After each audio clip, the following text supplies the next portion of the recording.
Allez, bonjour à tous. Bienvenue encore dans cette nouvelle vidéo.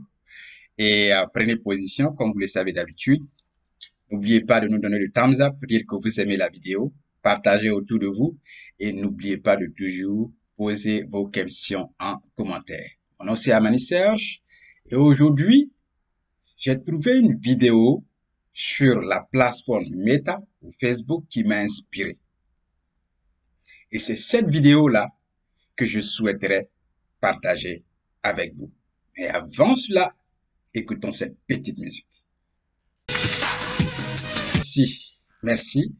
Et n'oubliez pas, comme je l'ai dit, cette vidéo m'a inspiré et j'aimerais la partager avec vous. Parce que c'est quoi? En matière d'argent, il faut écouter ceux qui en ont. Oui, c'est une règle fondamentale. Parce que tu peux pas écouter. Tu veux de l'argent, ou alors tu veux accroître tes sources de revenus, tu veux atteindre la richesse et puis aller écouter quelqu'un qui est désespéré financièrement. Donc, il faut écouter ceux qui en ont. Matière d'entreprise, de réussite d'entreprise, il faut écouter les entrepreneurs qui ont réussi, bien sûr, les entrepreneurs à succès. Voilà pourquoi aujourd'hui, je décide de partager avec vous cette vidéo de Aliko Dangote, que vous connaissez, qui est l'homme le plus riche de l'Afrique, un entrepreneur à succès. Et il a de bonnes choses à nous enseigner parce qu'il a l'expérience, il a la richesse et c'est un entrepreneur à succès. Donc, il faut écouter surtout ceux qui ont du succès. Là où tu veux aller, tu as un chemin que tu veux parcourir. Qui est-ce que tu vas aller voir? Quelqu'un qui ne connaît pas la route? Non. Il faut aller voir un guide. Parce qu'un guide a de l'expérience. Il a déjà fait le parcours des milliers de fois, ou des centaines de fois, ou des dizaines de fois. Donc lui, il est en mesure de te conduire en sécurité sur ce chemin-là, sur cette route-là que tu veux emprunter.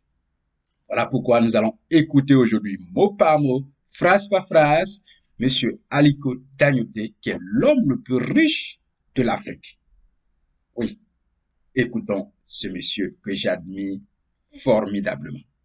Un entrepreneur à succès. Quelqu'un qui peut nous enseigner la finance. Et aussi, nous pouvons le suivre dans cette sécurité-là. Et nous savons qu'en le suivant, en l'écoutant et en mettant en pratique ces paroles, nous allons atteindre à coup sûr notre objectif si nous prenons des actions concrètes qui vont nous amener sur ce chemin. Donc, écoutons Monsieur Aliko Dangote maintenant. Plus grande somme d'argent possédée par un Africain. Donc dites-nous, est-ce que vous venez d'une famille riche ou pas? Je dirais que je viens d'une famille riche. Mon défunt arrière-grand-père était, vous savez, le plus riche Africain de l'Ouest dans les années 40. Et mon défunt grand-père était l'un des plus riches hommes de tout le Nigeria.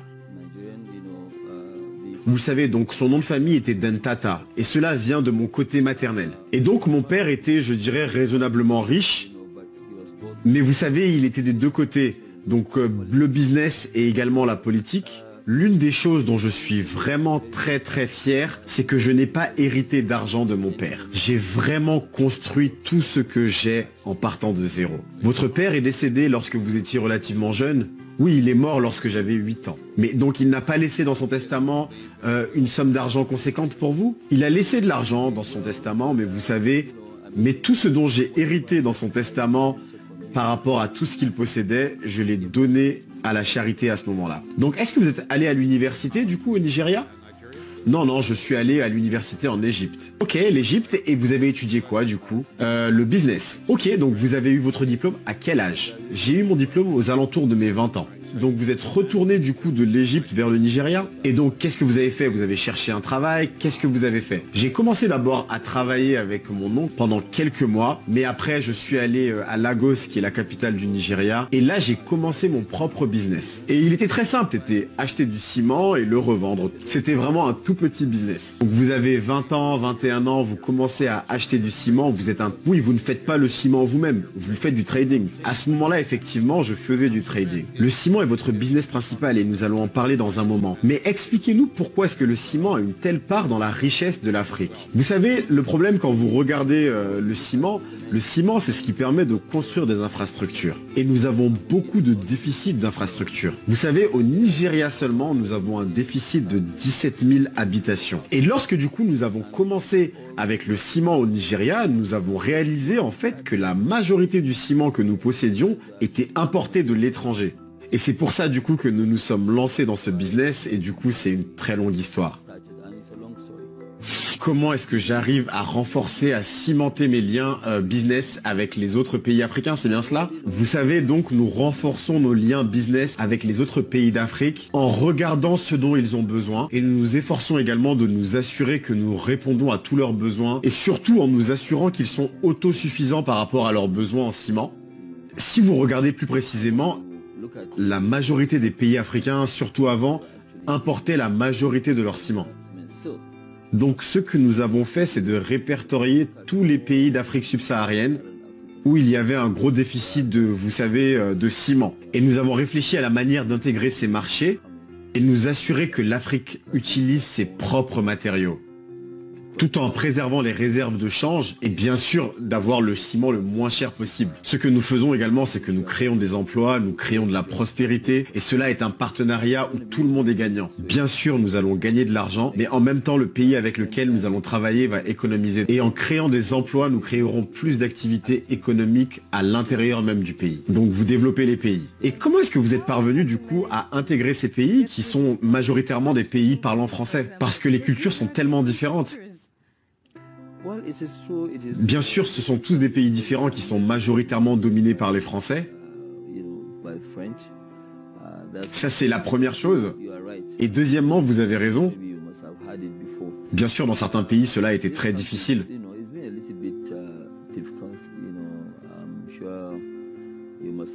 Vous avez certainement dû lire les difficultés que nous avons eues, par exemple, au Sénégal, qui ont été créées par un concurrent. Ce concurrent se trouvait être français et nous sommes anglophones. Mais tout cela est derrière nous car les difficultés ne s'arrêteront jamais et ne nous empêcheront jamais d'investir car nous aimons les défis. Et nous en avons eu dans tous les pays. Et pas uniquement dans les pays francophones. Par exemple la Tanzanie où nous avons été au tribunal pendant 3 ans. Mais les Tanzaniens étaient suspicieux, c'est bien cela. Oui, vous avez raison, ils l'étaient. Mais vous savez, c'est un projet que nous avons annoncé depuis 2007.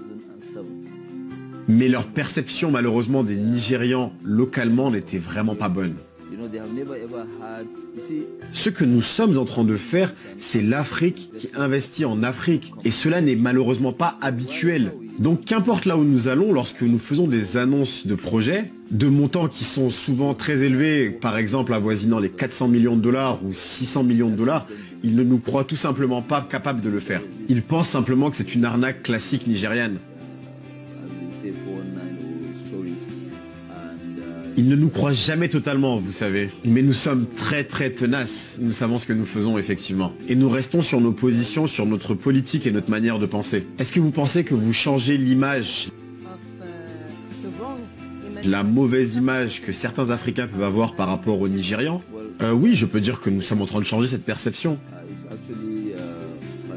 Et vous savez, on dit souvent que la perception va au-delà de la réalité. Et que si vous ne la corrigez pas très rapidement... Donc oui, nous avons dû le faire effectivement. Nous sommes une entreprise majeure du continent africain qui investit seulement en Afrique. Mais pas par petits coups, nous investissons massivement en Afrique. Donc cette perception a quelque peu changé et je dirais même a radicalement changé. Car nous leur avons prouvé que tout ce que nous promettons, nous le réalisons. Même dans les pays où nous avons dû aller nous battre jusqu'à la Cour suprême. Il faut faire ce que tu dis. Et nous n'étions pas dans les journaux 1 fois par jour, mais plutôt 2 fois par jour. Mais nous avons réussi avec succès à calmer la tempête.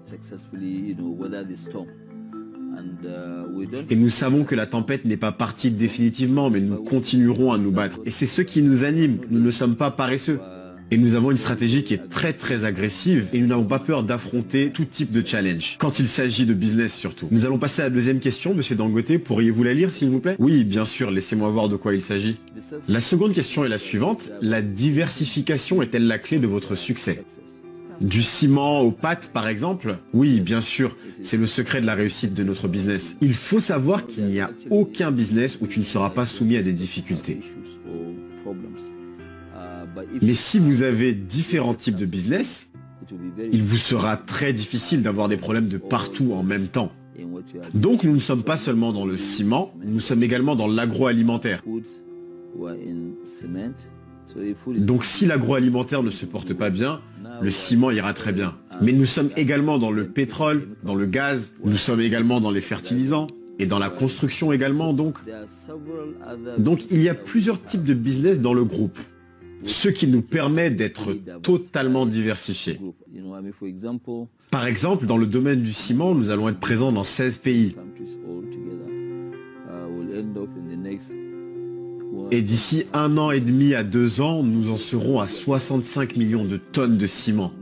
Et nous pensons déjà à la prochaine étape qui sera la raffinerie. Et d'ici que nous ayons fini sa construction, la plupart de nos voisins, ne comptons même pas le Nigeria, seront capables de répondre à la demande. En matière d'autres produits, qu'il s'agisse de pétrochimie, polypropylène, polyéthylène, et nous aurons le plus grand complexe pétrochimique du monde entier.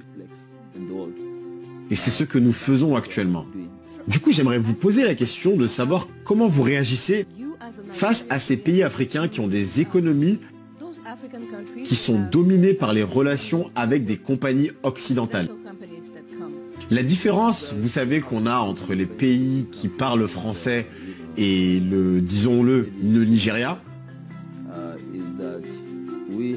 c'est que nous avons pris en main notre propre destinée. Nous contrôlons l'économie de notre pays.